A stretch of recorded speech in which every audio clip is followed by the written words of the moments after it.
अस्सलामुअलैकुम नाजरीन ग्रामी। आज की वीडियो में हम पोलियो की हकीकत के बारे में जानने की कोशिश करेंगे।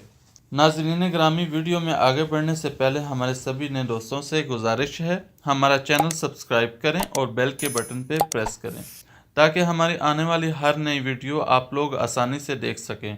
दोस्तों, पोलियो वायरस की 3 इकसाम हैं जो इंसानी जिस्म में मुंह के रास्ते दाखिल होती हैं।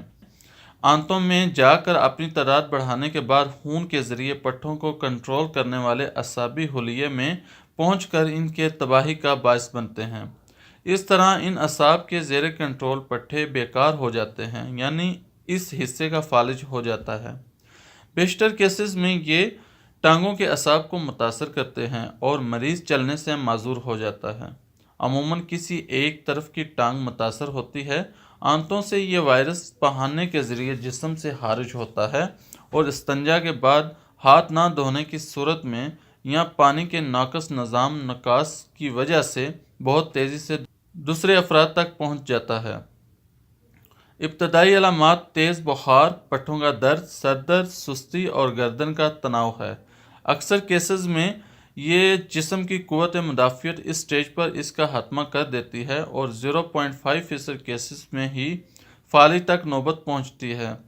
ये बीमारी किसी भी उम्र में लग सकती है, अलबत्ता 3 साल से कम उम्र के बच्चों में इसकी शरह सबसे ज़्यादा है।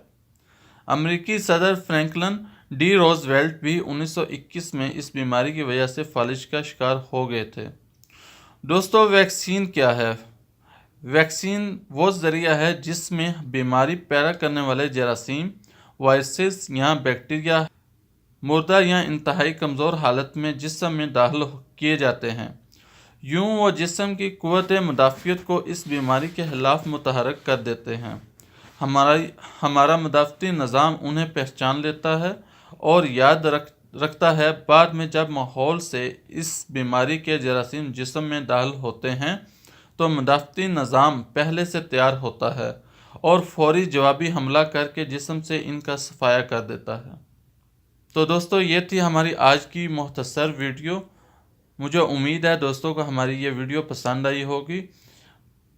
इनको अपने अजीज़ों और दोस्तों के साथ शेयर ज़रूर करें और कमेंट्स बॉक्स में अपनी राय का इजहार करें। दोस्तों, अपनी दुआओं में याद रखिएगा। अल्लाह हाफिज़।